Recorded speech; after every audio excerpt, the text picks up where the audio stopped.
Hi guys and welcome back to my channel. Guys आज मैं explain करने लगी हूँ लव O2O ड्रामा सीरीज़ की एपिसोड नंबर 15। और अगर आपने इस सीरीज़ की पिछली वीडियोस को नहीं देखा तो आई सजेस्ट ज़रूर देख लें। लिंक आपको डिस्क्रिप्शन बॉक्स और कमेंट सेक्शन में मिल जाएगा। और प्लीज़ मेरे चैनल को सब्सक्राइब भी कर दें। Thank you.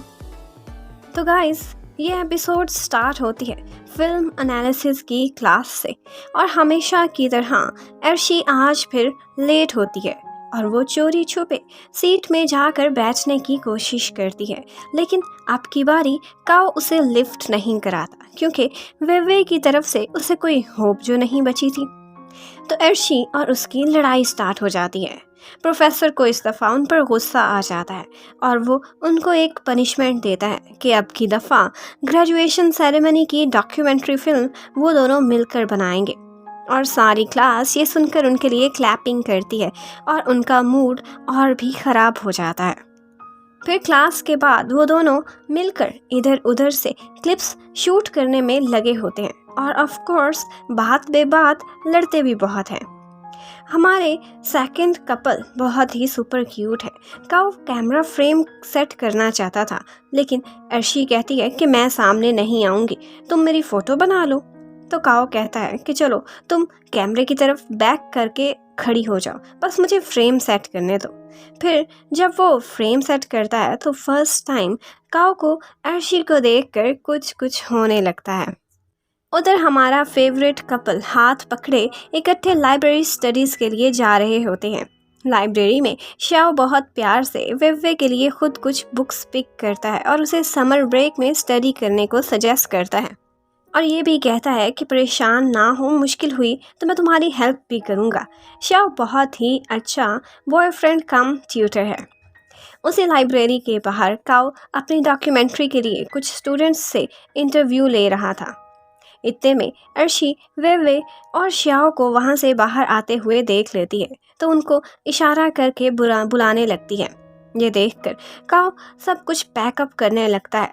मुझे इस तरह के लोगों का इंटरव्यू करने में कोई इंटरेस्ट नहीं है, लेकिन अर्शी उनका इंटरव्यू लेने लगती है, जबकि काओ सारा टाइम उनको गुस्से में जलकर घूरता रहता है।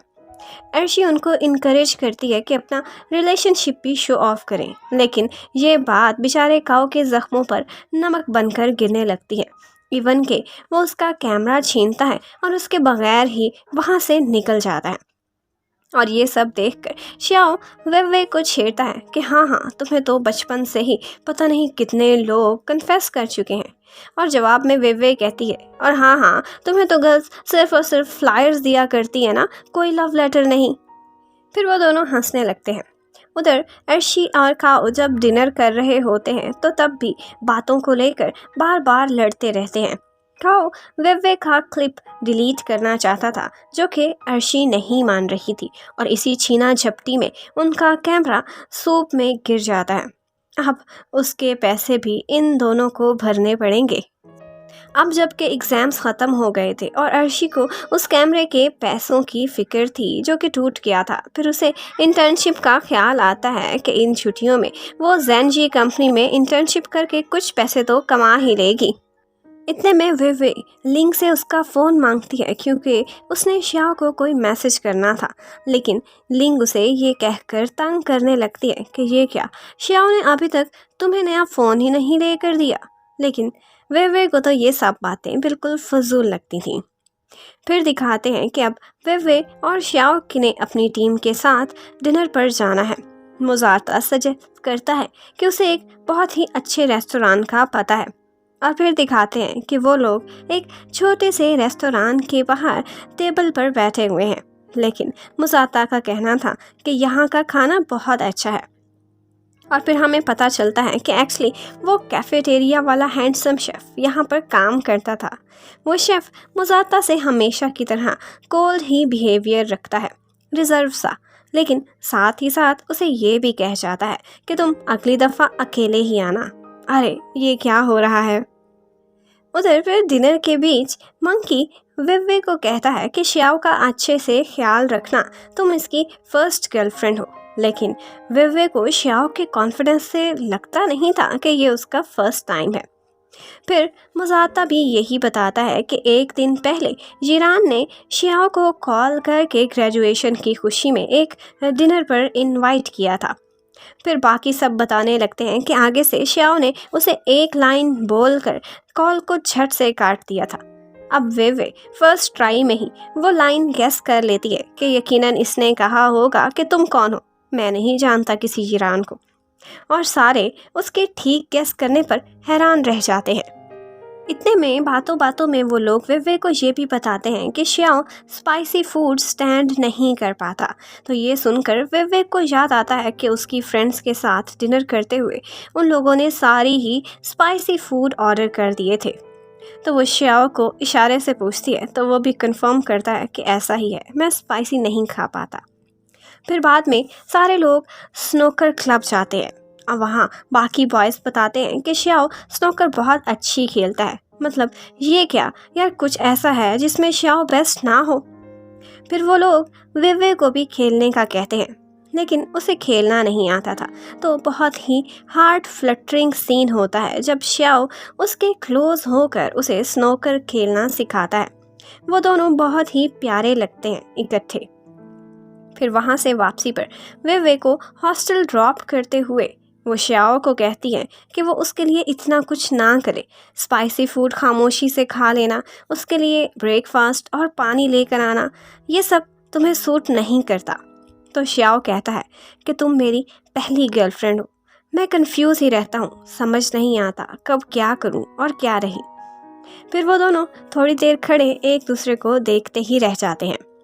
इतने में हॉस्टल का गार्ड उनको अंदर बुलाता है कि गेट्स बंद होने वाले हैं। तो वो दोनों फिर ना चाहते हुए भी एक दूसरे को गुड बाय कहकर चले जाते हैं। फिर जब वे अंदर जाती है तो थोड़ी देर बाद वो गेम में लॉग इन होती है, क्योंकि आज उसने वो रेयर हेयर पिन शियाओ के लिए जो तैयार की थी वो उसे गेम में गिफ्ट करनी थी। फिर वो नाही को वही हेयर पिन गिफ्ट करती है और उससे कहती है कि इसका नाम मैंने हेयर वे रखा है, हेयर पिन बाय वे। और वो ये भी कहती है कि अगर ये नाम तुम्हें पसंद ना आए तो वो कोई और नाम सजेस्ट कर दे। लेकिन आगे से शियाओ कहता है कि ये नाम भी अच्छा है और हेयर पिन भी उसे बहुत पसंद आई है। और फिर वो उसे थैंक्स करता है कि thank you very much my wife.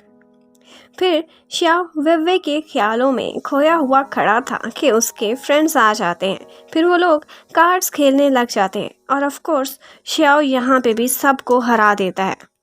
फिर दिखाते हैं कि कैंपस से पास आउट होने वाले सीनियर सबको गुड बाय कह रहे होते हैं और कुछ तो अपने अपने क्रशेस को कन्फेस भी करते हैं।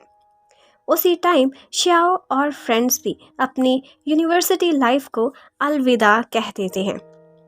फिर अगले दिन वे भी पैकिंग कर लेती है। वो भी समर ब्रेक के लिए अपने घर जा रही थी और वो क्या देखती है कि शियाओ अपनी कार के साथ हॉस्टल के बाहर खड़ा उसी का वेट कर रहा था।